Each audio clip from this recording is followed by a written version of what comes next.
did the transfer of 69.9 billion to the National Treasury make PhilHealth an economically viable guarantor of the people's access to quality and affordable health care and protection against financial risk? Your Honor, the amount transferred to, Can you just please go direct to the point? Yes or no? sorry, Your Honor. Again, Your Honor, 60 billion pa lang po na transfer po natin. Palang. Opo, Konti lang, no?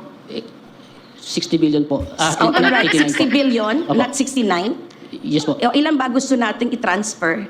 It is estimated, Your Honor. Alright, so what 89. is Baka iniisip niya na nagtatrabaho siya para sa mga politiko na kung saan kapag marami nang nakolektang pera ang PhilHealth, pwede na niyang ibigay doon sa National Treasury para pagpiestahan ng mga kurak.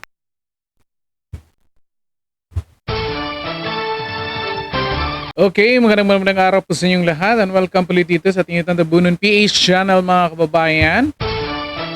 Ito, pag-uusapan natin ngayon, patuloy natin pag-uusapan ngayon mga kababayan, itong nangyayari doon sa oral arguments patungkol doon sa PhilHealth mga kababayan. Nako, nakapanlulumo ito mga kababayan, lalo na kung isa ka sa nagko-contribute ng PhilHealth ng ilang taon mga kababayan. O kahit sabihin natin hindi ilang taon mga kababayan, kahit kakaumpisa mo pa lang or kahit 1 year lang mga kababayan. O magkano bang deduction nyo sa PhilHealth? I-comment nyo dyan kung magkano. Kasi sa pagkakaalam natin mga kababayan, karamihan sa atin, lampas 1,000 ang deduction natin sa PhilHealth o binabayad natin sa PhilHealth bilang contribution mga kababayan. And yet, kahit totalin natin, 12,000 a year per person mga kababayan, ha? 12,000 a year yung binabayad natin. Ang tanong, satisfied ba tayo sa serbisyo ng PhilHealth? Of course hindi mga kababayan. Di ba? Sasagutin ko na yan. Kahit hindi na kayo mag-comment dyan mga kababayan. Alam ko kasi tayong lahat hindi satisfied sa PhilHealth trabaho or services ng PhilHealth mga kababayan. At ito, nako mga kababayan, na-discovery natin dito sa oral arguments ng PhilHealth, ng Supreme Court patungkol dyan sa PhilHealth mga kababayan, na 23 taon na tayo, anong tawag nito? Minamaltrato ng PhilHealth mga kababayan. Gamitin lang nating word na minamaltrato mga kababayan. Ha? Okay, anong gusto yung word na sabihin natin? Niloloko, pwede rin. 23 years na tayo niloloko nitong PhilHealth mga kababayan. Well, at least lang yan ha mga kababayan na 23 years. At eto, pakinggan natin itong oral arguments mga kababayan kasi, nako, sinabon itong Vice President or Senior Vice President ng PhilHealth mga kababayan. Ito, pakinggan natin. Bilisan. Ito, maikli lang itong video na ito mga kababayan kasi naka-speed up itong oral arguments nila. Tinanong itong Senior Vice President ng PhilHealth mga kababayan. So, paki-share ng video na ito mga kababayan para yung ibang nagbabayad, lalo na yung mga nagbabayad ng PhilHealth mga kababayan until now, buwan-buwan, makikita nila ito kung ano talagang tunay na status ng PhilHealth at kung anong klaseng liderato or administrators meron yung PhilHealth mga kababayan. Ako, mapapamura ka talaga. Ito. And then, pakinggan niyo ito sa huli kasi discuss lang natin, maikling discussion lang. More on videos lang tayo nito mga kababayan. Ito, umpisa na natin mga kababayan. Ito. Again, and then paki-subscribe na rin po. Sa lahat na nakapag-subscribe na, maraming salamat po sa inyo. Ito, umpisa na natin. Are you also a doctor or a lawyer or an engineer or architect? Your Honor, I am not a lawyer. I am a certified public accountant. Ito po si Renato Limsiaco mga kababayan. Ito po yung Senior Vice President ng PhilHealth po ha. Siya po yung tinanong. And has a doctorate degree in human resource, Your Honor. How long- Certified Public Accountant daw siya mga kababayan. At meron din siyang doctorate degree ng human resource, mga kababayan. Okay? At least yan yung background niya, mga kababayan. How long have you been with PhilHealth? sir? Your Honor, this is my 24th years, 23rd years with PhilHealth, Your Honor. So you have the institution, you're the institutional memory of PhilHealth. Uh, You should be preserved. Thank you, Your Honor. Ayan. Nako. Para gumaan tuloy yung mga kababayan. May joke pa. Di ba? 23 years na siya dyan, mga kababayan, ha? Anya, tignan nyo, pakinggan nyo itong mga sagot niya, mga kababayan. Ako. And then comment kayo dyan kung ano sa tingin nyo dito, mga kababayan. Thank Your you. Honor. So, my question is, based on these COA reports, do you think PhilHealth still has the ability to continue as a going concern without aid from the national government? Your Honor, PhilHealth is a government-owned and controlled corporation. And PhilHealth can continuously implement this program, can operate, Your Honor, even, as you mentioned, Your Honor, without a subsidy from the national government, Your Honor. Of course, the subsidy of the national government is very important, Your Honor, for the expansion of benefits, and of course, the expansion of beneficiaries already given by Republic Act 11223, Your Honor. Are you telling the court that never has the national government rescued PhilHealth? Your Honor, When it comes to its inability, supposed inability to meet or pay all its liabilities, the government never came to the rescue of PhilHealth? Your Honor, hindi pa naman dumating sa... Hindi pa dumating sa puntong pagkakataon yon. po. Yes, Ano Your pala Honor. ang narating natin? Your Honor, PhilHealth continuously implement its program, and our board, which kasama po the national government, we have the DBM, we have the Department of Finance, and other government agencies, Your Honor, looking into the operations of the Yes, so corporation. no need to negotiate with the national government on subsidy because you are self-sufficient. Your Honor, on the self-sufficiency, Your Honor, again, the National Health Insurance Program, Your Honor, will be expanded, and the universal health care will be attained once mayroon ho, of course, subsidy from the national government, Your Honor. So you will still depend. And Yun nga, mga kababayan.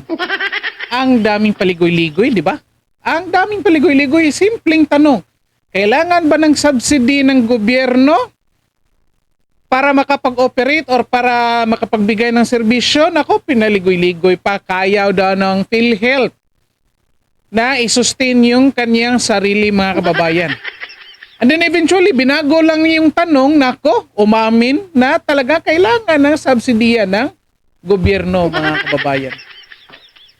Kailangan ng subsidiya ng PhilHealth galing sa gobyerno, mga kababayan. Napaamin tuloy. Naku, ito discuss natin sa panghuli, mga kababayan, ha. up to now, you are depending. Yes po, From Your the very start, you have been depending on the national government subsidy, right? Yes, Your Honor. All right. So without the national government subsidy, would you have collapsed? Your Honor, if the expansion of benefit that made in the year 2024, Your Honor, ma-implement natin ng tuloy-tuloy, Your Honor, of course, kailangan natin ng national government subsidy, Your Honor. So we're looking forward, moving forward. Yes, Your Honor. But where you are standing now, your situation now, the present financial status of PhilHealth, do you need rescue from the national government? Your Honor, the status of the financial of PhilHealth right now, Your Honor, enough to cover the year 2025 operations, Your Honor. Your oath, Yes, Your Honor. yes. All right. That opinion, Your Honor, that is based on the financial record, Your Honor. even with the findings of COA, you will still insist that you have you're financially sound, Yes, Your Honor. even without government subsidy. Your Honor, again, kailangan talaga yung government subsidy. Kailangan. But So, of course, kung walang government subsidy, nasaan ang PhilHealth? Your Honor, still in the year 2025, we operating PhilHealth, Your Honor, based on the programs that we are implementing right now, Your Honor. Yes, again, and these programs are Nagkabali-bali na tuloy yung mga sagot-sagot nito ni Vice President Renato Limsiaco, mga kababayan eh. Oh, nako. Are funded? Full? In full? In the year 2025, Your Honor, available po yung pondo po natin, Your Honor. Nasaan yung pondo? Binigay na ba sa inyo ng Treasury?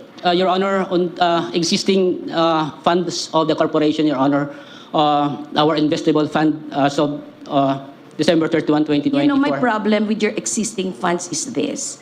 You always do not consider the funds that should cover the reserve funds. That is my problem. Even though the command of Section 11 is for the reserve funds to be set aside. And when you set aside the reserve funds, it means it's real money. It's not just abstract. It's just not numbers. Because anytime the risk will become reality. That is my problem. Because you always do not recognize yet the funds that should cover the reserve funds. Your Honor, if may I, Your Honor, in every year, Your Honor, we have the corporate operating budget, Your Honor. And this corporate operating budget, Your Honor, mayroon siyang kaakibat na corporate revenue as well. Kumbaga may pumapasok na revenue. In the year 2024, Your Honor, our corporate revenue enough or more than enough to cover the expenditures, Your Honor. Expenditures, how about the reserve funds? The formula under Section 11 is this, right? Total revenues less expenditures.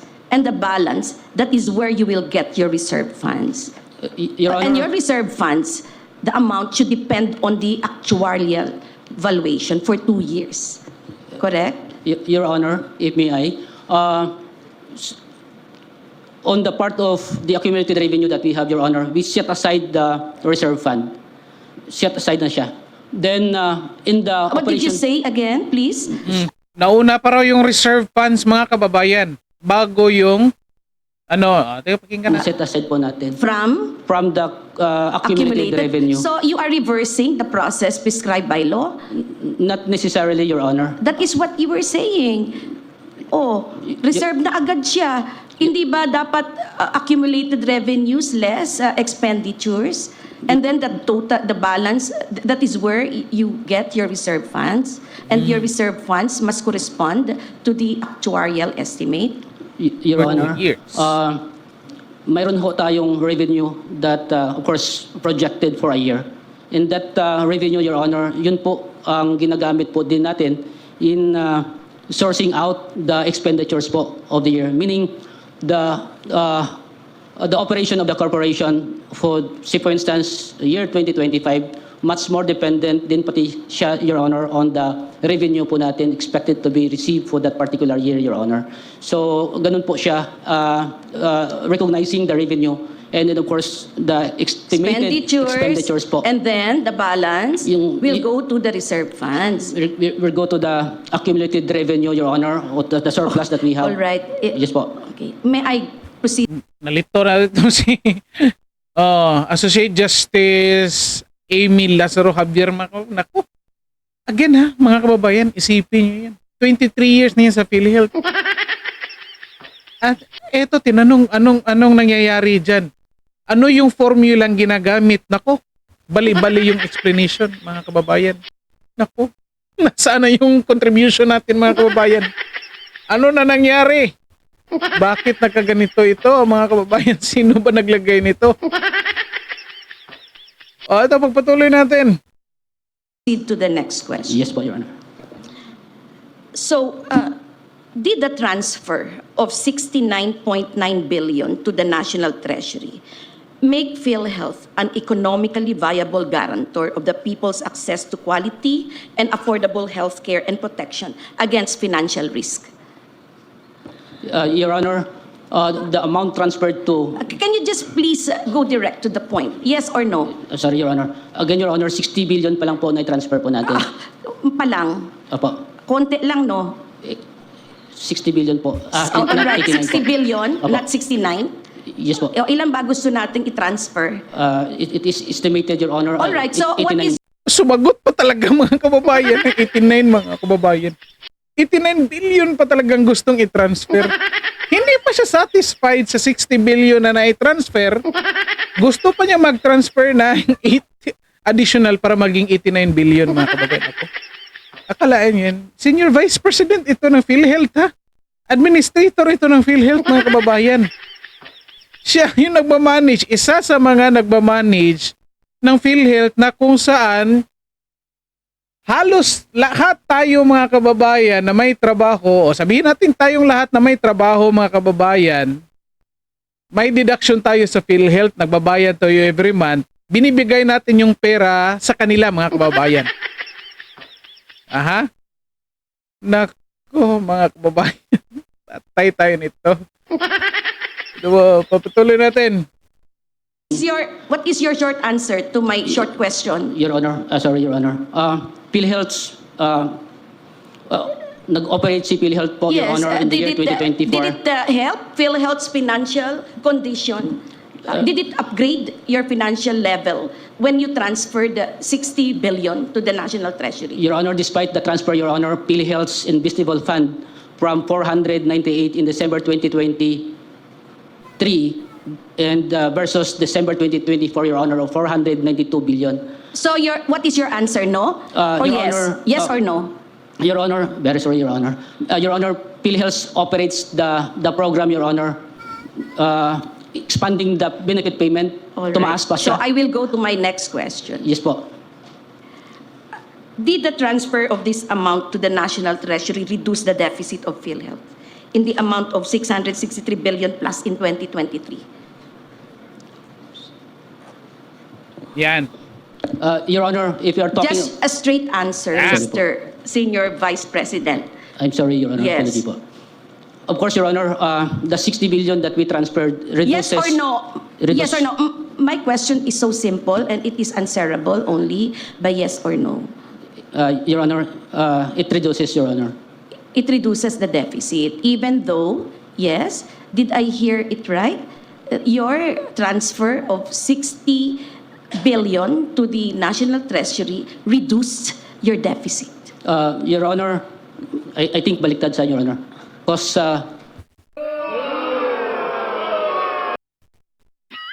Napaamin rin, mga kababayan. Di ba? Umamin din at sa wakas pinaligoy-ligoy pa. Nako. it reduces our accumulated revenue. And of course, kung sa total members' equity, Your Honor, tumaas pa siya, Your Honor. Nako, ang layo. Hindi naman yun yung tinanong ko, mga kababayan. Paano na to? Tingnan niyo yan, Senior Vice President, mga kababayan. Nako. You know, Mr. Senior Vice President, I really appreciate you. Thank you very much. Your excuse. Nako. Nako, mga kababayan, wala talaga makuhang matinong sagot itong si Associate Justice Amy Lazaro, mga kababayan. Amy Lazaro Javier, mga kababayan. Ang tindi ng Senior Vice. Ito pag-usapan natin ng mabilisan, mga kababayan. Ito pag-usapan lang natin. Summarize lang natin yung pinag-usapan at tinanong, mga kababayan, kasi nga earlier niyan may binasa ng COA report, mga kababayan, at sinabi ng COA na hindi talaga totally ma-evaluate properly kasi hindi ipresenta ng PhilHealth kung magkano yung kabuuhang mababayaran nila or utang nila, mga kababayan, kasi nga merong mga transactions na unreported. Okay? At ito na nga tinanong itong Senior Vice President, mga kababayan, na unfortunately 23 years na sa PhilHealth, mga kababayan. Ha? Imaginein, 23 years na ito, pag-usapan natin ng correct. Okay? Una, tinanong kung satisfied, tinanong kung nung pag-transfer ng 60 billion, mga kababayan, ay nagiging mabuti ba ang serbisyo, nakapagbigay ba ng quality na serbisyo yung PhilHealth matapos mag-transfer ng 60 billion, mga kababayan? Tinanong. Okay? Unfortunately, hindi sinagot, mga kababayan. Okay? At tinanong din siya, kailangan mabubuhay ba ang PhilHealth na hindi umasa sa gobyerno, sa subsidiya ng gobyerno mga kababayan. Anong sagot? Hindi rin sinagot ng mabuti mga kababayan. Ang daming paligoy-ligoy unfortunately. O ito na nga mga kababayan. Kasi nga, ang sinasabi dito ng Senior Vice President ng PhilHealth mga kababayan, kaya naman daw buhayin ng PhilHealth yung sarili nila. Pero hanggang 2025 lang and unfortunately hindi pwedeng mag-expand sa kanilang services mga kababayan. Di ang simpleng sagot niyan, hindi kaya na walang subsidiya ng gobyerno mga kababayan, di ba? Kasi nga, ang sabi sa batas na kailangan mayroon kang 2 years na fund reserve or reserve funds kasi nga baka magkakaroon ng medical emergency yung bansa mga kababayan. Katulad ng nangyari nung pandemic na kung saan ang daming na hospital, ang daming nagkasakit, medical emergency yun mga kababayan. And unfortunately, sinasabi at pinapakita based sa sagot dito ni Senior Vice President mga kababayan na itong administrasyon ng PhilHealth mga kababayan hindi nag-iisip doon sa 2 years na medical risk mga kababayan. Hindi nila kinukonsider yan nga pinupuna. And unfortunately, parang sinasabi pa ng Senior Vice President mga kababayan na parang satisfied na sila sa kanilang serbisyong binibigay sa taong bayan kasi nga kaya na lang buhayin yung PhilHealth for the year 2025 nang walang subsidiya ng gobyerno mga kababayan. Akalain nyo yan? Anya tayong mga ordinaryong Pilipino kapag nagkakasakit tayo, magkano lang deduct ng PhilHealth sa bills natin? 20% lang. O sabihin natin 30% mga kababayan. O, sabihin natin 30% para allowance na yan for error. Kasi hindi pa ako sigurado kung magkano talaga or ilang porsyento talaga ang dinideduct ng PhilHealth. Diba? Unfortunately, ang iniisip lang nito, ang yung current year mga kababayan. So kaya pala, dito natin madiscover mga kababayan, kaya pala until now, ilang taon na, hindi talaga nag-i-improve yung services ng PhilHealth kasi iniisip nila yung current year lang. Hindi sila nag-iisip na baka next year o 2 years from now magkakaroon ng medical emergency, mangangailangan ng karamihang tao ng pangbayad ng hospital or ng medical attentions mga kababayan. Ba? Naku, patay ng PhilHealth na ko. Mga kababayan, delikado ito. Ito lang napapansin ko mga kababayan ha. Based doon sa mga sagot na kasi kung tayo mga kababayan nandoon yung sumasagot. Halimbawa, ako yung Senior Vice President ng PhilHealth mga kababayan. Hindi ko naman sinasabi na mag-a-apply ako ha. Okay. Kasi nagtatrabaho ako para sa PhilHealth, nagtatrabaho ako para sa mga contributors ng PhilHealth. Kaya, kung ano ikabubuti ng PhilHealth mga kababayan, sasabihin ko yan. Sasabihin ko kung anong totoo. Kailangan ba ng subsidiya ng PhilHealth? Galing sa gobyerno? Yes, kailangan. Para makapag-expand. Kasi based sa services na binibigay ngayon, hindi satisfied yung tao. Kaya kailangan ng subsidiya, mga kababayan. Tanong, nung nagbigay ng 60 billion doon sa National Treasury, nabayaran or bumababa yung utang ng PhilHealth? Sasabihin, of course, hindi. Lalong tumaas pa nga, mga kababayan. Diba? Hindi ko nga alam pala. Sabihin lang natin, hindi nabawasan. O, diba? Yung tanong, quality service ba ang naibigay? Of course, hindi, mga kababayan. Diba? So yun nga, based doon sa mga sagot ng Senior Vice President mga kababayan, parang mapatanong tayo mga kababayan na sino kayang pinoprotektahan nito? May pinoprotektahan kaya ito? Comment kaya kayo dyan mga kababayan. Kasi ang simpleng tanong, dapat, again, naku, kung nandito itong senior vice president, present pa ito doon sa quad ko mga kababayan, ako, contempt na ito. Oh. Kapag humarap ito kay Paduano, kapag humarap ito kay sino pa yung isa? Abante? Sino pa? Oh, kapag harap ito kay Paduano, kay Abante mga kababayan, ako, contempt ito. Kasi nga, napakasimpleng tanong lang, ang daming paligoy-ligoy mga kababayan. Again ha, and yet dapat isipin ng mga administrators ng PhilHealth mga kababayan, lalo na itong senior vice president, na yung tinatrabahuan niya ng iyang PhilHealth na yan, ay para yan sa tao. Nagbibigay siya ng serbisyo doon sa taong bayan, dapat galingan at dapat quality yung service dapat.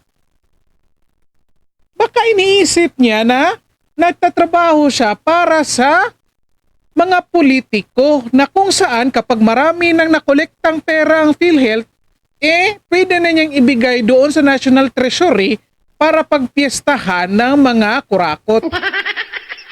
Baka yan yung iniisip. Baka yan yung nasa job description ng Senior Vice President, mga kababayan. Nako. Delikado tayo nito. Kaya kung kung napanood nyo itong video na ito, contributor kayo ng PhilHealth, nako. Dapat pag-isipan natin, kasi dapat, require natin, mag-file na tayo ng petition doon sa Supreme Court na hindi na ito dapat i-require yung PhilHealth, mga kababayan. Dapat maigiging optional na ito kapag ganito. Kapag ganitong klaseng administrators meron tayo dito sa PhilHealth, nako, dapat hindi na ito obliga sa lahat ng empleyado, mga kababayan, di ba? Nako, delikado tayo nito. Again, imagine niyo 23 years na yung senior vice president na dyan. Kahit sabihin natin, hindi siya immediately naging senior vice president, mga kababayan. And yet, based doon sa mga sagot niya, yan yung pagkaintindi ng karamihan dyan sa PhilHealth. At yan yung ini-implement nila dyan. Imagine niyo, mga kababayan, tanungin niyo kung may mga kakilala kayo, mga empleyado doon sa PhilHealth, tanungin niyo magkanong sahod nila. Ang lalaki ng sahod niyan, mga kababayan. Tanungin niyo yan, magtanong kayo dyan. Tayo may mga isa, dalawa tayong kakilala. Sabihin niyo dyan, nang-invite pa, apply ka dito, malaking sahod dito, di ba? Tanungin niyo yan. Mga empleyado ng PhilHealth, malalaking sahod niyan, mga kababayan. Anyat, nako, ang serbisyo, mga kababayan, mapapamura ka talaga. Nako, anyway, dito na lang po muna tayo, mga kababayan. And then, nako, paki-like and share ng video natin, mga kababayan, para lalo na doon sa mga nagko-contribute ng PhilHealth para malaman nila ang tunay na estado ng PhilHealth, mga kababayan. Anyway, maraming salamat sa inyo at magandang araw po sa lahat.